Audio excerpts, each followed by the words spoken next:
Dogs is a new stop-motion animated movie by director Wes Anderson, and it stars talents like Bryan Cranston, Jeff Goldblum, Bill Murray, Tilda Swinton. A whole bunch of people are in this movie, as well as a lot of Japanese voice actors. And if I want to try to explain the plot, I guess I would say that this movie is basically about how these dogs have a bunch of flu that's going around with them, so the people that run this city in Japan have to send them off to this trash island into this exile because they have this disease and the humans don't want to be around dogs that have that disease. Dogs used to be very important to their culture and now they aren't because they're seen as bad now. And they're basically on this island. And then this Japanese boy who's related to the president of this city or the mayor or whatever, he goes to this island to try to find his lost dog that he had before this whole flu spread. This movie is very out there and weird, and it's hard to explain things without just showing it to you. You should just see the movie, and then that'll explain everything to you. I think Wes Anderson is a very valuable filmmaker. I've only seen Moonrise Kingdom and Grand Budapest Hotel from him,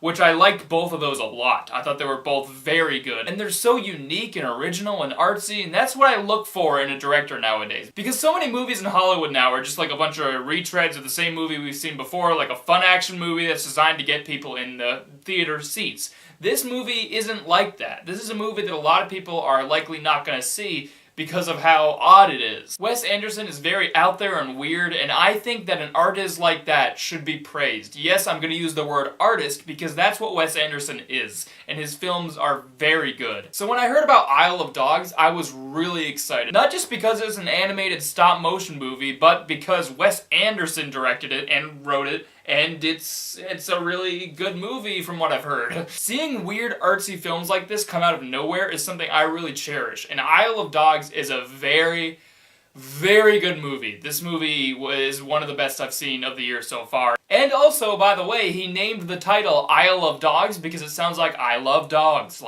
Isle of Dogs sounds like I love dogs. I am the first person to point that out, and nobody else has ever done that ever. I'm really smart, and I'm really proud of myself for pointing that out. I'm gonna get this out of the way. The animation in this movie is some of the best animation I've seen probably this whole decade. The animation in this movie is incredible. It is so visually stunning. Wes Anderson is not a stranger to stop motion. He did another stop motion movie, which is Fantastic Mr. Fox. So it's good to see him return to this art form because I love stop motion a lot. CGI animation is all over the place now.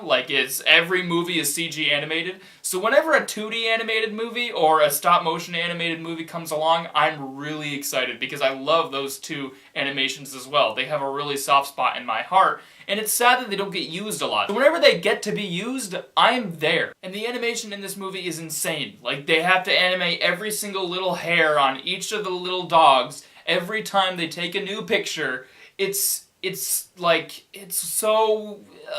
Every single frame of this movie is basically visually stunning. The detail to everything put into this world that's just created by people is so cool. Stop motion animation is one of the coolest things ever. It's insane. The movie has a very fast pace, similar to other Wes Anderson movies, because every Wes Anderson movie is very fast, and a lot of things are thrown at you very fast, and you need to constantly pay attention to understand what's going on. That's what Wes Anderson does. That's just his thing. And it works really well for this movie, because this movie is so out there and weird. It's not rushed either. It's fast-paced in a good way, because this movie is constantly moving forward, and you're constantly interested in what's going on. He does a really good job of fleshing out the story, and having a lot of really good jokes and character moments with this fast pace. One of the things I was really excited to hear in this movie was seeing Ed Norton and Jeff Goldblum and Bill Murray voice dogs. Seeing all them in this movie was a lot of fun, but they aren't the focus of the movie. They're basically side characters. I've heard people complain that they don't have a lot of character to them. They all felt like Wes Anderson himself to me, because a lot of Wes Anderson characters talk in very stilted dialogue, and they're all very goofy and say goofy things in this stilted dialogue,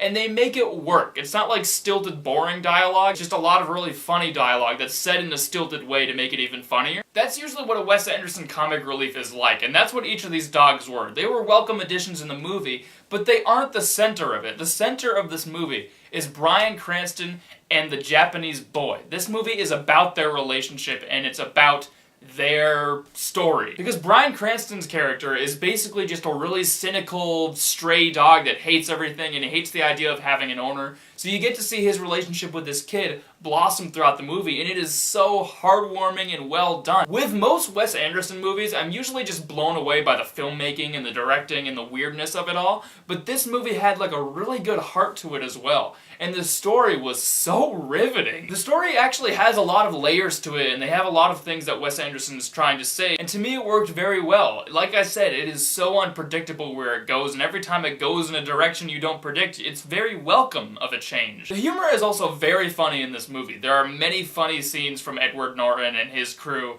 and all those dogs, and there's also just, it's just so witty. Wes Anderson is so witty. He knows how to make a really good, original, artsy movie that's really out there and different, and that's what Isle of Dogs is. This is a movie that not a lot of people will see, but should be valued, because it's an incredibly original animated movie, and there's no other movie really like it. You can compare it to other Wes Anderson movies because they have like similar styles to them all, but it's rare that you find a movie that is quite like Isle of Dogs, because it's so original and weird. Another thing I really appreciated about Isle of Dogs is that this movie is not for kids. This movie is more aimed towards adults. I feel like if kids saw this movie, they would be really bored and they wouldn't understand anything, because this movie is definitely geared towards adults. They have jokes that are geared towards adults, there's some violent scenes, there's some language in this movie as well. It is not for kids, and I found that really cool, because usually every animated movie feels like it has to be for kids, but Wes Anderson just made the movie he wanted to make. He didn't pander it for the kids, he just made his own movie,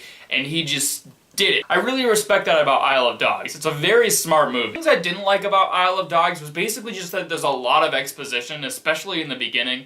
There's too much of it, definitely. I mean, obviously in this movie there needs to be exposition to set up this crazy world, but I felt like there was too much of it in this movie. Sometimes they explained things that didn't even need to be explained. Like they were just kind of like shown on the screen and we could have put it together ourselves, but they kind of just have this narrator like explain it. And it didn't often feel warranted. It felt like it didn't need to be there. And there's definitely too much of it. I feel like when I watch this movie again, that's definitely gonna be the part that makes me want to rewatch it less because of the exposition and just the fact that there's a lot of it that you have to sit through. But overall, it's a small problem because there's not too much of it. And also, Greta Gerwig has like her own plot in this movie because she voices a American exchange student that's in Japan trying to figure out this conspiracy. And I thought it was really cool for the most part. I thought it was another cool perspective to this whole issue that's happening in the movie, and it added another layer to the plot.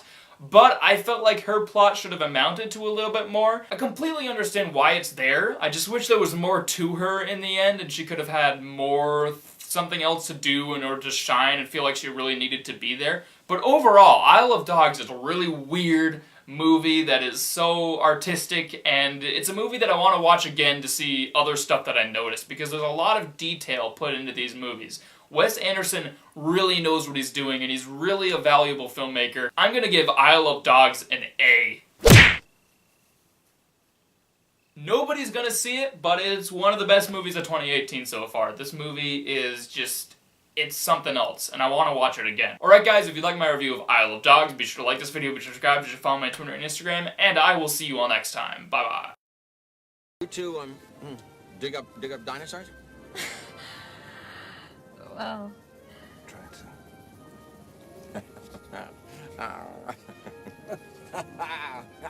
to.